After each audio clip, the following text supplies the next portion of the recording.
हज़रत उमर फारूक के पास एक नौजवान आया शिकायत लेकर अपनी बीवी की। तो उनके एक बाहर कमरा बना हुआ था, उस कमरे में बैठ गया।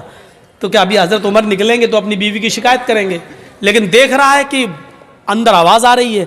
दरवाजे पे कान लगाया तो क्या सुन रहा है कि उनकी बीवी उमर के ऊपर बरस रही हैं, साहब तुम तो चले जाते हो, पकने को कौन लाएगा, खाने को कौन लाएगा, आटा कौन लाएगा, चावल कौन लाएगा, ये कौन लाएगा, तुम तो चले जाते हो, तुम्हें फिक्र होती है फिर घर की। हज़रत उमर सर नीचे डाल के कर रहे हैं।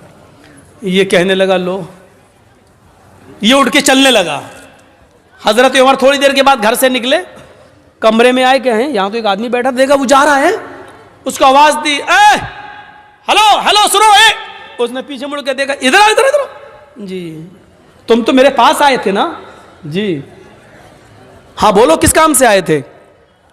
नहीं नहीं अमीरुल मोमिनीन, अब वो कोई काम नहीं है मेरा, मैं जा रहा हूँ।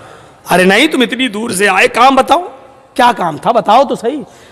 कहा वो मेरा क्या काम था, वो था, लेकिन वो आपके बस का नहीं है। मैं अमीरुल मोमिनीन हूँ, मेरे बस का नहीं है, मुझे लोगों की खिदमत के लिए लोगों ने अमीर बनाया और मेरे बस का नहीं है।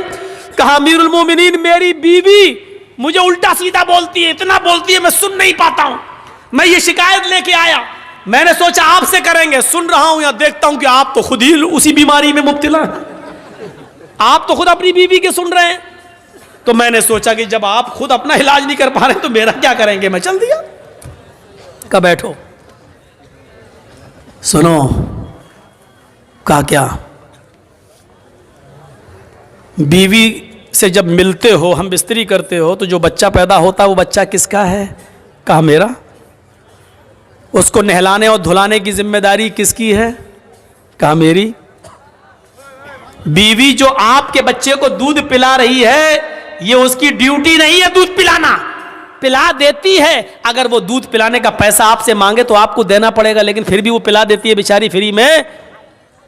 ये किसकी जिम्मेदारी है दूध पिलवाने की? कहा मेरी।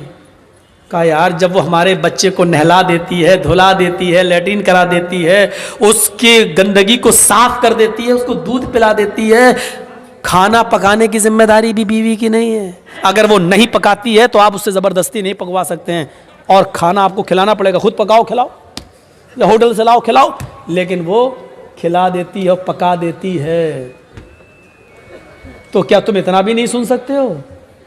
कहा अमीरुल मोमिनीन, अच्छा हुआ ये मुझे बताया, ये बात कहीं मेरी बीवी को मत बता दीजिएगा, वरना रोटी भी हम ही को पकाना पड़ेगी। ठीक है मैं सुनूंगा।